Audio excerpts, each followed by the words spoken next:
বর্তমান সময়ে যখন গল ব্লাডারে স্টোনের জন্য অপারেশনই একমাত্র উপায় হিসেবে বিবেচিত হচ্ছে, তখন হোমিওপ্যাথিক চিকিৎসার মাধ্যমে এই কঠিন রোগ থেকে আরোগ্য লাভ করাটা এক বিশাল সাফল্য। দক্ষিণ দিনাজপুর জেলার তপন ব্লকের শিবপুর এলাকায় ডক্টর শান্তনু দাসের হোমিওপ্যাথিক চিকিৎসার মাধ্যমে এমনই এক অসাধ্য কাজ সাধন করেছেন। গল ব্লাডারে স্টোন ধরা পড়ার পর রোগী যখন শারীরিক ও মানসিকভাবে বিপর্যস্ত, তখন ডক্টর শান্তনুর ধৈর্য, চিকিৎসার গুণমান ও রোগীর প্রতি যত্ন সত্যিই প্রশংসার দাবি রাখে।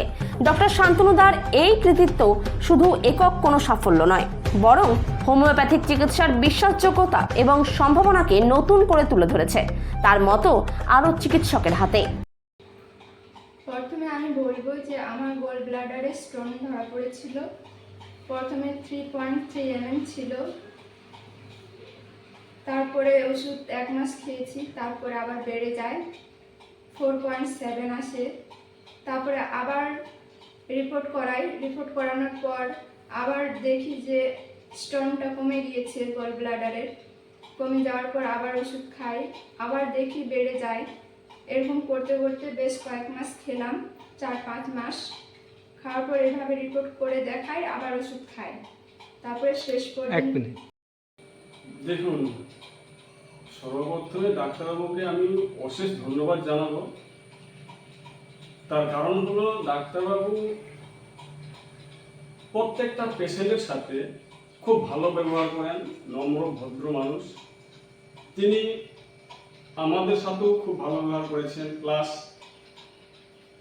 তার কথার মতো আমরা ওষুধ খেয়েছি। তিনি যেইভাবে বলতেন সেইভাবে মেনে চলেছি।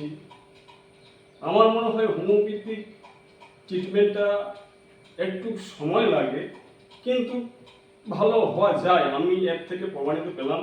আমার ওয়াইফ দীর্ঘদিন ধরে গল ব্লাডার স্টোনে ভুগছিলেন, কখনো বেড়ে যাচ্ছিল, কখনো কমে যাচ্ছিল এইভাবে। কিন্তু ডাক্তারবাবু আমাদেরকে আশ্বাস করেছিলেন যে একটু সময় লাগবে, ভালো হয়ে যাবে।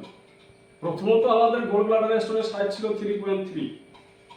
মাঝখানে ওষুধ খাওয়ার পর একটু বেড়ে গিয়েছিল, তারপর আবার কমে গিয়েছিল। এইভাবে চলতে চলতে ডাক্তারবাবু বলতেন যে এটা হবে, তবে ভালো হয়ে যাবে, এরকম আশ্বাস করতেন।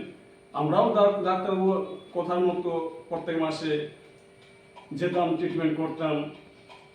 এইভাবে করতে করতে আমরা 25/8/2025 তারিখে ইউজিসি করাই। সেখানটায় দেখা গেল আমার ওয়াইফের যে গল ব্লাডারের স্টোন সেটা একেবারেই কিওর হয়ে গিয়েছে।